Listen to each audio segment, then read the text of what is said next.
किसी गांव में एक साधु रहता था। जब भी वह गाता था तभी बारिश होती थी। इसलिए गांव के लोगों को जब भी बारिश की ज़रूरत होती थी तो वे लोग उस साधु के पास जाते और उनसे अनुरोध करते थे कि वह गाएं। और जब भी वह गाने लगते थे तो बारिश ज़रूर होती थी। कुछ दिनों बाद 4 लड़के शहर से गांव में घूमने आए। जब उन्हें यह बात पता चला कि किसी साधु के गाने से बारिश होती है तो उन्हें यकीन नहीं हुआ।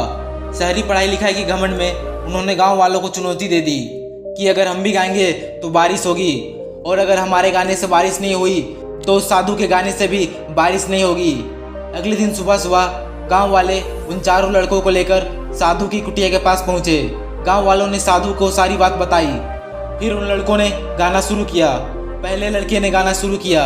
आधा घंटा बीत गया। फिर पहला लड़का थक कर बैठ गया, पर बादल नहीं दिखे।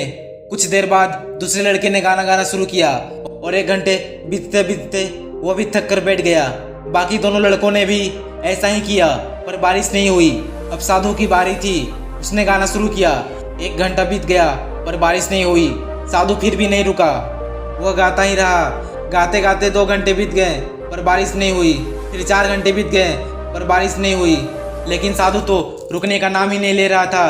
धीरे धीरे शाम ढलने लगी कि तभी बादलों की गड़गड़ाहट की आवाज़ सुनाई दी और थोड़ी देर बाद जोरों की बारिश होने लगी।